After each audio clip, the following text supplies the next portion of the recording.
Ladies and gentlemen, hello. I'm Chris Ho from Vangelus.ca. Sometimes internet personality Vangelus, sometimes really sweaty. I'm at the YouTube space in Toronto. I was just trying to film some VR stuff, and I decided that since I have some time left, I'm also gonna shoot this first installment of VQnA, which is a Q&A series I'd like to make be an ongoing thing on this channel. I'm also seeing if the shot's super crooked, but if it is, then I'll just tilt it.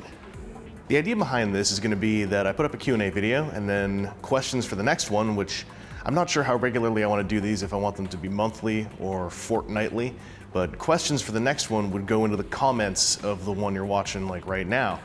Since this is the first one and you can't have a chicken without an egg without a chicken without an egg without a chicken without an egg, I went to my Patreon patrons to solicit some initial questions, and I've got 4. So I'm gonna jump into those. First one is from Shadow Scribe on YouTube, who says, have you ever gotten a toy, set it aside, and ignored it for whatever reason before really getting into it, like Fort Max? Were there any other toys that sat in your someday list so long you lost your initial interest? Any big letdowns between interest and reality? Kinda 3 questions now that I'm thinking about it.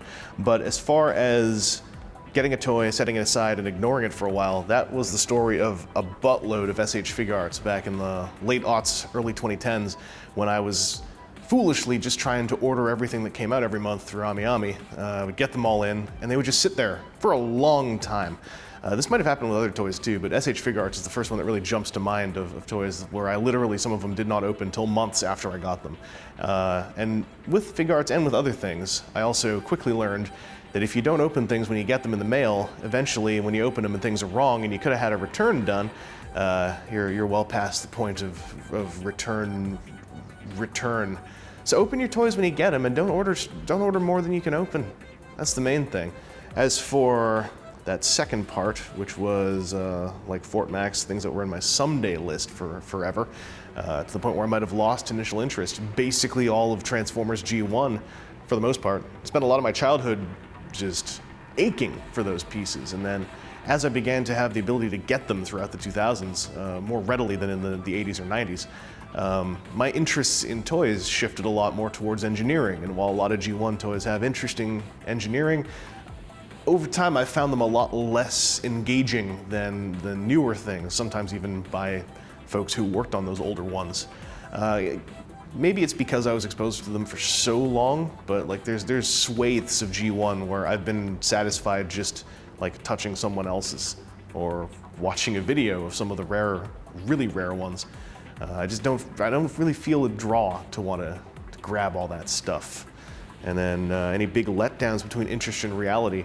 I think I'd built up stuff like Fort Max in my head when I was little, and then there was a bit of a disappointment when I first saw one in person after I got over the size. You know, over the course of many BotCons, people telling me how the toys are not all that great. But then it kind of cycled back around when I got the Encore, and maybe because I was prepared for it, it really was cool. Letdowns between interest and reality that have really been constant are Hot Toys. Because darn do those photograph well in the advertisements, and gosh darn do those often not play very well as tactile experiences. And I understand a whole lot of that's on me for wanting a tactile fun experience out of a Hot Toys piece. But I've many times built them up in my head to be more than they actually are. 1/6 stuff often is the case. I've been happy to find 1/6 pieces that break that pattern, things like 1000 Toyses or Sen Toyses. What are they called? Those spooky mannequin robo-humans with the creepy skull faces. Those things are pretty darn fun. Next question comes from Cameron Eteshami, who says, I guess I'm most curious about how you plan out video series and manage your schedule. Like with Combiner Wars, do you view it as a need to get every team done in some form, including the Unite Warriors versions? How far out do you plan what you want to do? Do you view certain lines as a collection, so when you finish up a certain series, do you consider it complete? When I finish a series of reviews, I super feel good because that almost never happens. Like I'm this close with Sentinel's re-edit Iron Man series. I just got to do that Iron Patriot before the Marvel Now version comes out and incompletes my near complete review series again. As far as like planning stuff, I'm great at like planning stuff in a pie in the sky way. As far as managing my time, I suck at it. With Combiners, like I want to hit all the Combiner Wars teams. It would be great to hit all the Unite Warriors teams as well. I just don't have all those, but I've been buying all the Combiner Wars stuff.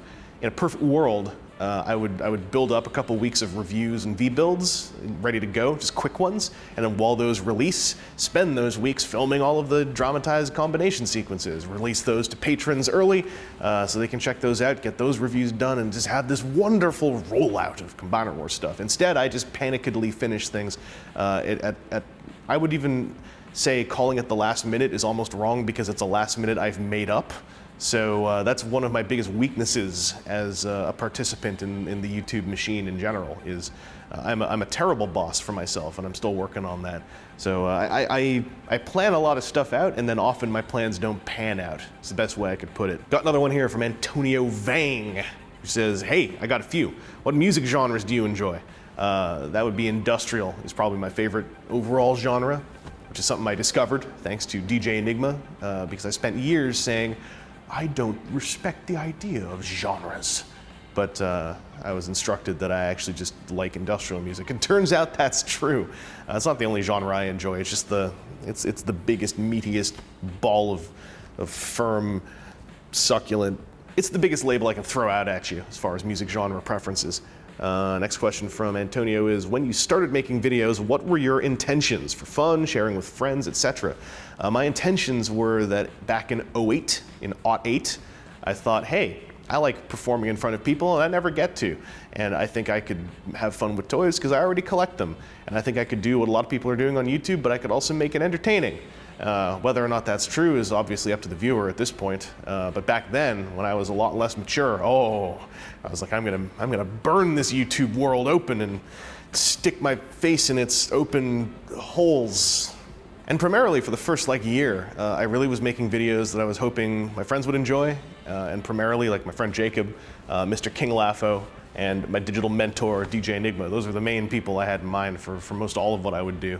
Antonia's last question is, would you consider making a video that introduces newcomers to the Transformers third-party market?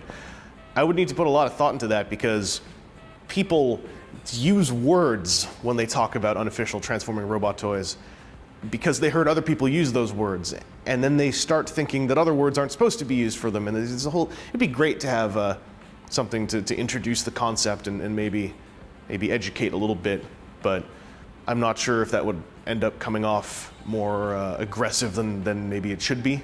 But it's really hard now in 2016 to think about how to introduce all that stuff. It is so unique to Transformers, the sheer volume of unofficial product out there.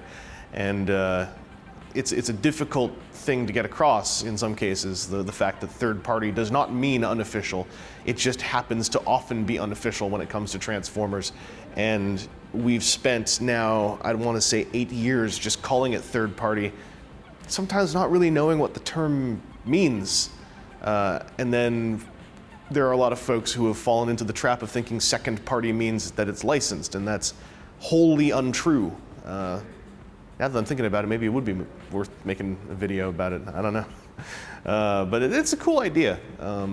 That's one I'd put in my back burner, and then hopefully someone would poke me about it and say, hey, in VQnA episode 1, you said it was in your back burner. Is it still there, or is it in your back freezer, scumwad? Our last questions come from Linus Sjöholm, who says, what type of camera do you shoot your videos with? Do you use a DSLR? And if so, what lens would you recommend? Maybe you could do a general equipment walkthrough. And also, if you gain, oh, that's a different question. I shoot on a Canon 70D. This video is actually not being shot on it. This is being shot on one of the YouTube Spaces cameras because it's already set up. But at home for video reviews, I use this little thing with a lens stuck on it. I think the usual lens I just use the one it came with. It's like this Canon 1855 EFS thingy with the magic autofocus that the 70D has. So I do shoot on a DSLR. I got a good deal on it back in 2014, along with some gift cards that I had built up for Future Shop while they still existed. I don't know if I would tell someone that they should just get a DSLR now. I mean, unless you get a good deal, of course.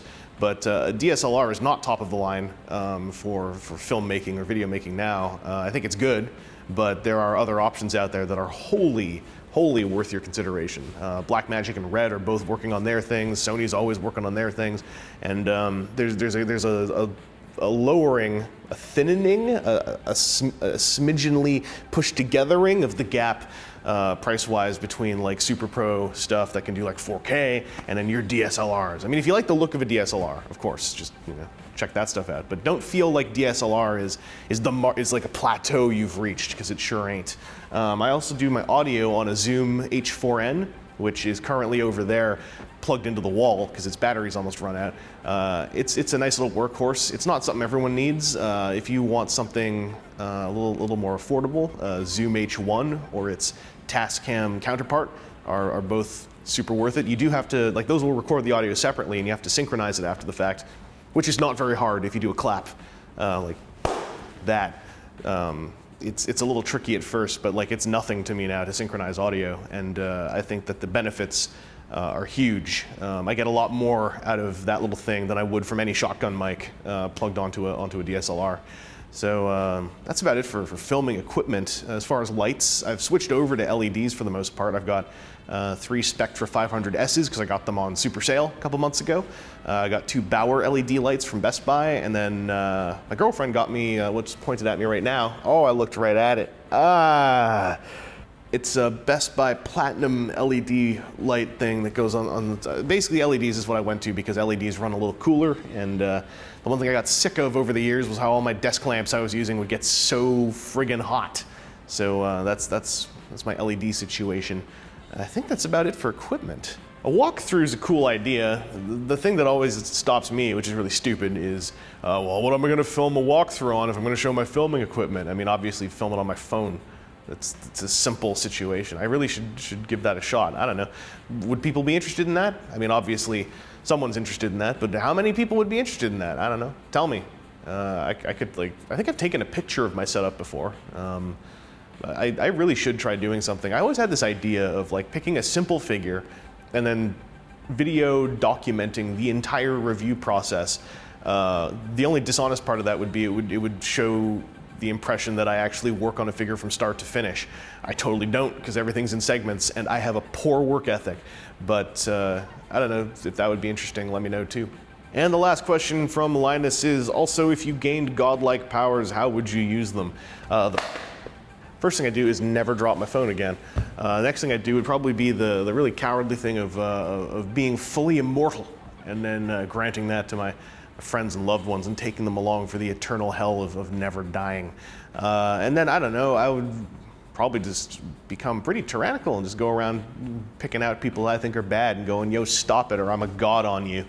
And then probably become the very monster I'm trying to stop. I should become a god. So that is VQnA episode 1. Leave your questions for VQnA episode 2 in the bottom. If I don't get to all of them, I don't get to all of them. Or if I get to all of them, then I got to all of them. And I don't want to disable comments on any of these, so I guess maybe I'll try to put an annotation in or something. Basically, if it's like a long time after this goes up, like once I do VQnA 2, I'm probably not going to come back to this one to grab more questions. So if you want to leave me a question, go and figure out what the newest VQnA episode is and leave your questions there. Otherwise, they'll sit here lost like a puppy in the rain, and that's a terribly sad image. So don't engage in it. It's raining outside, by the way. That's part of the reason why I'm sitting in here just recording this, because I really don't want to go out into the rain. So VQnA, we're gonna try to keep doing this. I'm gonna try to keep doing this, and if like a month and a half passes and you haven't seen a new VQnA, get on my butt and slap it so that I keep doing this, because I want to try to have some more conversational stuff with all of you who have stuck with this channel, because I know that I tend to get a little bit reclusive and aloof online these days, and you know, stuff happens, but I want to break out of it. I might try doing one of these as a live stream as well, because that seems like a totally natural idea, but you know, I'm gonna roll with this as loose as possible. So in the meantime, thanks for checking this out. And if you know anyone who's not checking it out but watches everything else in this channel, then like engage in some of them mind games and get them to check it out too. Tell them the secret of eternal life is in here. It's called Make Me a God.